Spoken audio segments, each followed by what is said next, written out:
Գիրք, խաղալիք, կահույք, բջջային հեռախոս կամ այլ իրես պատրաստվում վաճառել լիստեյում զգոն եղիր։ Խաբեության նորալիք է բարձրացել։ Հայտնվում են կեղծ գնորդներ, հետաքրքրվում առաջարկված ապրանքով, շտապեցնում, խարդախությամբ տիրանում բանկային քարտի տվյալներին ու հափշտակում քարտի գումարը։ Ինստագրամում ես տեղադրել էի բջջային հեռախոսի լուսանկար, որն ուզում էի վաճառել 70,000 դրամով։ Ինձ WhatsApp-ով գրեցին եւ ասացին, որ ուզում են գնել։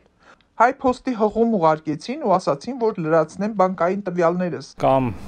նշվում է, որ հեռու քաղաքից է, օրինակ Կապանից։ Ու չի կարող գալ տենց։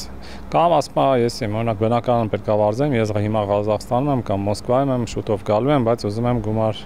թողնեմ, որ ուրիշ ինչ չհանձնեք։ Մեդիա փորձագետ Սամվել Մարտիրոսյանը տեղեկացնում է, դեպքը եզակի չէ եւ խաբեության զոհ են դարձել հարյուրավոր քաղաքացիներ։ Ծրագիրը գրեթե բոլոր դեպքերում նույնն է։ Խարդախը ներկայանում է կնոջ անունով, գրում ռուսերենով կամ թարգմանված հայերենով։ Ուղարկում են արդեն հղում։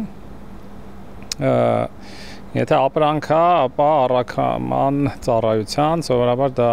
Yandex-ն է կամ Հայփոստը կամ էլ ինչ-որ հորինված սուրհանդակ կայք է։ Բայց եթե մարդ ուշադիր նայի կտեսնի, որ Yandex-ը չի կամ Հայփոստը չի, ինչ որ հորինված հասցե է։ Ասում են, այս ծառայությունը դա կտեղափոխի կհասցնի ինձ, ուղղակի պիտի լոգինվեք, գրանցվեք եւ այս ծառայության միջոցով ապրանքը ինձ ուղարկեք։ Ձեզ ուղարկում են հատուկ ձևի հղում եւ այնտեղ պահանջում են ձեր քարտային տվյալները, որը մուտք անելուց հետո քարտային տվյալները ուղղակի քարտի միջից եղած ամբողջ գումարը գողանում են։ Հաճախ խարդախները գործարքը իբր հաստատելու համար պահանջում են նաեւ անձնագրային տվյալներ, հետագայում էլ զոհի անունով վարկ են ձևակերպում։ Ուղղակի պետք է մտնել Google, եթե չես հիշում, Հայփոստի հասցեն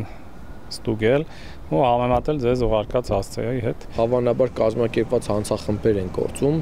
Վերջերս այդպիսի մի հանցախումբ իմիջիայլոց բացահայտվել էր, օտարերկրյա քաղաքացիներ են։ Եթե բանկային քարտի տվյալներ չեն պահանջում, դա դեռ չի նշանակում, որ վտանգ չկա։ Ոլորտի մասնագետները հայտնում են խարդախության նոր տեսակի մասին։ Telegram-ի, Facebook-ի, Viber-ի հազարավոր օգտատերեր վերջին օրերին նամակներ են ստանում իրենց օգտին քվեարկելու հորդոր խնդրանքով։ Ձեզ ուղղորդում են կեղծ էջ, որը շատ նման է իր տեսքով Telegram-ի էջին, Telegram-ի լոգոն է դրված,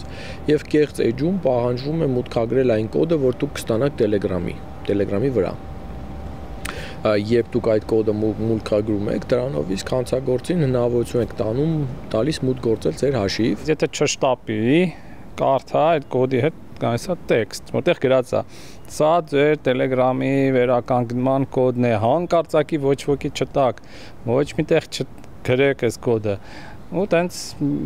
առանց կարդալու դնում են, փաստացի ստացվում է, որ այդ կոդը իրանք նվիրում են հակերին։ Փորձագետները զգուշացնում են, ձեր հաշիվը կարող է գրանցվել այլ էջերում կամ օգտագործվել գովազդային ամենատարբեր արշավներում կամ էլ հավելյալ հարձակումների համար։ Հարձակումներից պաշտպանվելու փորձված միակ ձևը նույնն է։ Պետք է ակտիվացնել պաշտպանությունը, երկփուլային վավերացումը։